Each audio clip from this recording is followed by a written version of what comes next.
احادیث میں باہر کے انسان سے زیادہ اندر کے انسان کی اصلاح کی کوشش پر زور دیا گیا ہے۔ ڈاکٹر باہر کے آدمی کو ٹھیک کرتا ہے، اس نے میڈیکل سائنس میں یہی کچھ پڑھا ہے۔ اندر ٹھیک کرنے کی طاقت اس میں بولے نہیں۔ یہ خوب سمجھ لیں، اندر کا انسان ٹھیک کرنے کی اتھارٹی اللہ نے صرف پیغمبروں کو دی ہے، اور یہ صلاحیت بھی اللہ نے صرف پیغمبروں کو دی ہے۔ یہ صلاحیت نفسیاتی ڈاکٹروں کے پاس بولیں نہیں ہے۔ آج لوگ اپنا اندر ٹھیک کرنے کے لیے بھی ڈاکٹر سے رابطہ کرتے ہیں، سائیکولوجسٹ سے، سائیکیٹرک سے۔ یہ بہت بڑی مسٹیک ہے آپ کی۔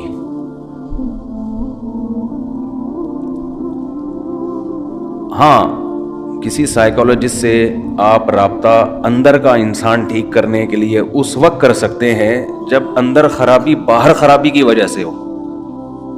سمجھ میں آ رہی ہے بات؟ بعض بیماریاں ایسی ہوتی ہیں جو دماغی ہوتی ہیں، کچھ کیمیکل آگے پیچھے ہو جاتے ہیں، اس کی وجہ سے آدمی کے اندر کی سیٹنگ بھی خراب، تو وہ اندر کی سیٹنگ باہر کی وجہ سے خراب ہوئی ہے، اس کے لیے ڈاکٹر آپ کو میڈیسن دے کے یا کچھ دائیں بائیں کر کے وہ کیمیکل آپ کے سیٹ کر دے گا۔ ایک آسان سی مثال سے سمجھاتا ہوں۔ آپ کو اگر نیند نہیں آتی تو یہ باہر کی سیٹنگ کی خرابی ہے نا، دماغ، یہ باہر کی خرابی ہے نا، باہر کا آدمی خراب ہے، مشین خراب ہے، آپ کو نیند، دماغ کی کچھ بھی ہو گیا ہے، تو اس کی وجہ سے آپ کے اخلاق بھی خراب ہوتے ہیں، آپ میں چڑچڑا پن پیدا ہو جاتا ہے، بات بات پہ غصہ آتا ہے، تو دیکھنے والا یہ کہے گا کہ یہ اندر سے ٹھیک نہیں ہے، بدتمیز آدمی ہے، بد اخلاق ہے، لیکن یہ اصل میں اندر سے ٹھیک نہ ہونا باہر کی سیٹنگ آؤٹ ہونے کی وجہ سے سو نہیں رہا بیچارہ۔ سمجھتے ہیں؟ تو ڈاکٹر یہ کرے گا، نیند کی گولیاں دے دے گا، آپ سو جاؤ۔ جب آپ کی نیند پراپر ہوگی تو آپ کے اخلاق کیا ہو جائیں گے؟ بولو نا۔ اچھا، تو لوگ سمجھیں گے یہ اندر سے کیا ہو گیا ہے ٹھیک، حالانکہ یہ اصل میں اندر سے خراب تھا ہی نہیں ہے، تو ایک وقتی طور پر نیند نہ ہونے کی وجہ سے سیٹنگ کیا ہو گئی تھی آؤٹ۔ ڈاکٹر نے کچھ نہیں کیا، کنٹرول پینل پہ جا کے سیٹنگ میں گیا ہے، اس نے دیکھا کہ جو وائرس آیا ہوا ہے، اینٹی وائرس چلایا، وہ کیا کر دیا، اڑا دیا، ریفریش کیا، سلا دیا، دوبارہ اٹھے تو ونڈو جب ریفریش ہوتی ہے تو بہت سے ہم نے دیکھا موبائل میں، بعض دفعہ نیٹ نہیں چل رہا، بعض دفعہ مسئلہ ہے، ابے ری اسٹارٹ مار اس کو، بس ہمیں نہیں پتا وہ کیوں صحیح ہوا لیکن صحیح ہو جاتا ہے، تو کیا کرتے ہیں اس کو، ری اسٹارٹ مارو، سیٹ ہو گیا۔ بہت دفعہ ہوتا ہے، ایک دفعہ نہیں تو دو دفعہ ری اسٹارٹ کر دو، ری اسٹارٹ سے کاکڑ دن نہ ہو جاتا ہے۔ تو جب انسان سو کے اٹھتا ہے نا تو وہ بھی اصل میں کیا ہے، ری اسٹارٹ ہوتا ہے۔ دن بھر کی ٹینشنیں، پیسوں کے معاملات، اور ویسے جسمانی تھکاوٹ، بیگم سے پھڈے، سسرال کے جھگڑے، سیاسی باتیں ہیں بھائی، وہ درجنوں ٹینشنیں لے کے بستر پہ دھڑام سے گرتا ہے، اور دماغ کا کنیکشن اللہ اس دنیا سے ختم۔ وَجَعَلْنَا نَوْمَكُمْ سُبَاتًا، قرآن کہتے ہیں ہم نے تمہاری نیند کو سبات، سبت کاٹنے کو کہتے ہیں۔ عجیب چیز ہے نیند بھی، دیکھو نیند عجیب چیز ہے۔ آپ جب اپنے جسم کو تھکاتے ہو تو آرام کا طریقہ یہ ہے کہ جسم کام کرنا چھوڑ دے۔ جیسے آپ بازوؤں سے ویٹ اٹھا رہے ہو، بالآخر تھکتا ہے نا آدمی کا ہاتھ، تھک جائے گا، تو آرام کیسے دو، ویٹ اٹھانا چھوڑ دو۔ جم میں آپ نے دیکھا ہوگا ویٹ اٹھاتے ہیں، 15ویں سیٹ پہ جا کے چیخیں نکل رہی ہوتی ہیں نا، وہ آوازیں آ رہی ہوتی ہیں، تو اس کے بعد وہ تھوڑی دیر آرام کرتے ہیں، پھر دوبارہ اٹھاتے ہیں۔ تو آپ چل کے تھک جاتے ہو، اس کا حل کیا ہے، ٹانگوں کو تھوڑی دیر آرام دو، بیٹھ جاؤ، تھوڑی دیر کے بعد دوبارہ چلنے کے قابل ہو جاؤ گے، ریلیکس ہو جائیں گے نا آپ کے پاؤں۔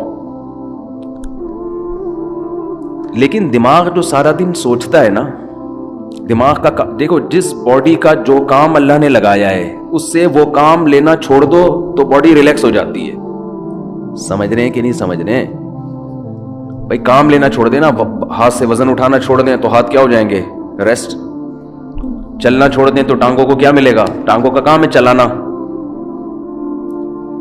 اچھا آج کل ٹانگوں کا کام چلنا رہا نہیں ہے. آج کل ٹانگوں کا کام سوائے پینٹ پہننے کے, پینٹ باندھنے کے, کیونکہ اگر ٹانگ نہ ہوتی تو شلوار کہاں پہنتے, ہم پینٹ کہاں پہنتے. چلنا پھرنا لوگوں نے کیا کیا ہے؟ چھوڑ دیا ہے. ہر کام بائک پہ ہو رہا ہے, ہر کام بس میں ہو رہا ہے, ہر جہاز میں جا رہے ہیں, بسوں میں جا رہے ہیں, تو چلنا پھرنا گیا ختم. تو ٹانگیں تو برباد ہوں گی نا, گھٹنوں کی بیماریاں, اور یہ جو کچھ مسجدوں میں دیکھو کتنی کرسیاں آتی چلی جا رہی ہیں. تو ٹانگ کو اللہ نے پیدا کس کے لیے کیا ہے؟ چلنے کی. تو یہ چلے گی تو فٹ رہے گی. تو اب چل کے تھک گئے تو ٹانگ کا کام تھا چلانا, پاؤں کا کام تھا چلانا, پاؤں سے وہ کام لینا چھوڑ دیں وقتی طور پہ. جب تھک جائیں تو وہ دوبارہ کیا ہو جائیں گے؟ فریش ہو جائیں گے. اب دماغ کا کام کیا ہے؟ بولو نا. دیکھو آنکھوں کا کام ہے دیکھنا, ہم کوئی مطالعہ کر رہے ہو, اسٹڈی کر رہے ہو, جو ونس اپون اے ٹائم لوگ کیا کرتے تھے اب تو ختم ہو گیا. تو تاریخ بھی ڈرامے دیکھ کے لوگ سیکھ رہے ہیں, حالانکہ جو ہسٹری ہے نا وہ کتابوں میں ہوتی ہے صحیح. مولانا اسماعیل ریحان صاحب کی کتابیں ہسٹری پہ, تاریخ پہ ضرور پڑھیں آپ لوگ, تاکہ یہ جو بنو امیہ اور بنو عباس کے لوگوں نے جھگڑے کھڑے کیے ہوئے ہیں نا حضرت معاویہ پہ الزامات, مستند تاریخی کتاب ہے, اس کو پڑھیں لازمی. ورنہ آپ غلط لکھی ہوئی تاریخیں پڑھیں گے تو آپ کا دماغ خراب ہو جائے گا. بعض لوگوں کو بنو امیہ خلیہ ہو گیا ہے. تمہاری خلیہ ہوتا ہے نا, ایک بنو امیہ خلیہ, ہر بات گھما گھما کے بنو امیہ کے خلاف. بھائی اس میں اچھے کام بھی ہوئے ہیں, برے کام بھی ہوئے ہیں, اچھوں کو اچھا کہو, بروں کو برا کہو, ہر دور حکومت میں ہوا ہے, لیکن ان کا کچھ نفسیاتی مسئلہ بن چکا ہے. نفسیاتی بیماریاں بہت قسم کی ہوتی ہیں, آپ کا کوئی ذاتی چڑھ ہو جاتی ہے آپ کو کسی سے, تو ہسٹری پڑھیں, بہت زبردست تاریخ لکھی ہے انہوں نے. حضرت مفتی تقی عثمانی صاحب نے بھی اس کی تعریف کی ہے. خیر یہ درمیان میں ایک بات آ گئی. تو میں یہ عرض کر رہا ہوں کہ آپ اگر چلتے چلتے تھکتے ہیں تو ٹانگوں سے کام لینا چھوڑتے ہیں, تو دماغ کا کام کیا ہے؟ آنکھوں سے جب اسٹڈی کرتے ہیں, مطالعہ کرتے ہیں, آنکھیں تھک جاتی ہے نا, تھوڑی دیر کے لیے آدمی آنکھوں کو ایسے کر کے رکھ دیتا ہے, کتاب تھک جاتا ہے, تو پھر فریش ہو کے مطالعہ کرنا شروع کر دیتا ہے. دماغ کا کام ہے سوچنا. تو دماغ کو ریسٹ کیسے ملے گا؟ جب وہ سوچنا بند کر دے. یہ اپنے اختیار میں ہے؟ بولو نا کیا ہو گیا؟ دیکھو ہاتھ سے ویٹ اٹھا رہے تھے اپنے اختیار میں, ویٹ نہ اٹھاؤ. پاؤں سے چل رہے تھے اپنے اختیار میں. دماغ کا کام کیا ہے؟ آرڈر کرے گا ٹانگوں کو رک جا, ٹانگیں رک جائیں گی. دماغ آنکھوں کو آرڈر کرے گا بند کر لو اپنے آپ کو, آنکھیں بند ہو جائیں گی. دماغ آرڈر کرے گا ہاتھوں کو کہ وزن اٹھانا چھوڑ دو. یہ پوری باڈی کو کون مینیجر کون ہے اس باڈی کا؟ آپ کا برین ہے. یہ سارے کام کر رہا ہے, اس کو آرڈر کون دے گا؟ اس کا تو کوئی باپ ہے ہی نہیں نا جو اس کو آرڈر دے. ارے جب دماغ ٹانگوں کو آرڈر دیتا ہے تو ٹانگیں کام کرنا چھوڑ دیتی ہیں. دماغ آپ کی زبان کو آرڈر دیتا ہے, بھائی بس کر, 1 گھنٹے کا بیان ہو گیا, ایک جمعہ ہمیشہ لیٹ ہو رہا ہے تو تھوڑا جلدی کر لے, بیان جلدی ختم کر لے. یہی ہوتا ہے نا. تو دماغ آرڈر دے گا تو زبان اگر بات سمجھ میں آئے گی اس کے دماغ کی تو رک جائے گی, نہیں سمجھ میں آئے گی تو چلتی رہے گی. لیکن آرڈر کون دیتا ہے؟ دماغ. دماغ کو جب سکون چاہیے تو اس کا طریقہ یہ ہے کہ دماغ سوچنا چھوڑ دے. تو دماغ کو سوچنا چھوڑنے کا آرڈر کون دے گا؟ دماغ دے گا کیا؟ آدمی اپنے سے بڑے کی بات مانتا ہے جو اس پہ آرڈر چلاتا ہے. دوسری بات, دماغ جب آرڈر دے گا تو اس یعنی دماغ اپنا ماتحت تھوڑی ہوگا. دماغ کو کوئی بھی آرڈر نہیں دے سکتا. دماغ کسی کی سنتا نہیں ہے.